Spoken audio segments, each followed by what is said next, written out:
Doctor ప్రియాంకను బతికించడానికి తీవ్రంగా శ్రమిస్తున్నారు KIMS doctors. చివరి ప్రయత్నంగా బ్రెయిన్ డెడ్ కి సంబంధించి ఆప్నియా టెస్ట్ చేసేందుకు సిద్ధమవుతున్నారు డాక్టర్లు. ప్రియాంకను బతికించడానికి అత్యాధునిక వైద్య సేవలు అందిస్తున్నారు. మరి కొద్దిసేపట్లో ప్రియాంక హెల్త్ బులెటిన్ విడుదల చేయనున్నారు కిమ్స్ డాక్టర్స్. ప్రియాంక వాళ్ళ మదర్ కి కూడా నిన్న ఫిట్స్ రావడంతో కిమ్స్ లోనే ఆమెకు చికిత్స కొనసాగిస్తున్నారు. ఏదైనా మెడికల్ మిరాకిల్ జరుగుతుంది అని ఆశపడుతున్నారు ప్రియాంక తల్లిదండ్రులు, స్నేహితులు. పూర్తి డీటెయిల్స్ అందించేందుకు హైదరాబాద్ కిమ్స్ ఆసుపత్రి నుంచి మా కరెస్పాండెంట్ రవిచంద్ర లైవ్ ద్వారా అందుబాటులో ఉన్నారు. రవిచంద్ర, చెప్పండి.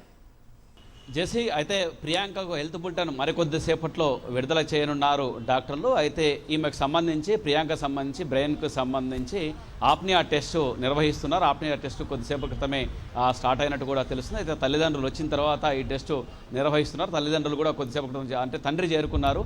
తల్లి నిన్నటి నుంచి ఐసీయూలో ఉంది. ఆమె కూడా అపస్మారక స్థితిలోకి వెళ్ళిపోయింది. ఆమె కూడా చాలా ఇబ్బందికరంగా ఉంది. ఆమె కూడా ఇబ్బందిగా ఉంది. దీంతో ఒక పక్క తల్లికి ట్రీట్మెంట్, మరో పక్క డాక్టర్ ప్రియాంక కూడా ట్రీట్మెంట్ చేస్తున్నారు. హాస్పిటల్లో తీవ్రంగా శ్రమిస్తున్నారు. ప్రియాంకని బతికించేందుకు కూడా డాక్టర్లు తీవ్రంగా శ్రమిస్తున్నారు. ఇది ఆమె బ్రెయిన్ డెడ్ అయిందా లేదా, అసలు బ్రెయిన్ ఫంక్షన్ ఏ విధంగా ఉంది, శ్వాస తీసుకుంటుందా లేదా, బ్రెయిన్ శ్వాస తీసుకుంటుందా లేదన్న అంశాలు తెలుసుకునేందుకు ఆప్నియా టెస్ట్ చేస్తున్నారు. ఈ ఆప్నియా టెస్ట్ తర్వాత బ్రెయిన్ ఫంక్షన్ తెలుస్తుంది. ఆ తర్వాత తల్లిదండ్రులే నిర్ణయం తీసుకోవాల్సి ఉంటుంది. ఆ డాక్టర్లు కూడా అదే అంశాన్ని చెప్తున్నారు. చాలా వరకు హోప్స్ లేవని కూడా చెప్తున్నారని చెప్పుకోవచ్చు. అయితే తల్లిదండ్రులు నిర్ణయం తీసుకోవాలి. తల్లిదండ్రులు నిర్ణయం తీసుకున్న తర్వాత అవయవ దానం కూడా చేయాలని కూడా నిన్న ఈ అంశం కూడా చర్చకు వచ్చింది. అయితే ఇవాళ ఏమైనా మిరాకిల్ జరిగితే, అంటే డాక్టర్ ప్రియాంకకు సంబంధించి హెల్త్ మిరాకిల్ ఏమైనా జరిగితే, మెడికల్ మిరాకిల్ ఏమైనా జరిగితే ఆమె బతికేటకు అవకాశాలు ఉన్నాయి. అప్పటి వరకు హోప్స్ లేవనే విధంగా కూడా ఇప్పటివరకు అయితే తెలుస్తుందని చెప్పుకోవచ్చు. ఎందుకంటే చాలా తీవ్ర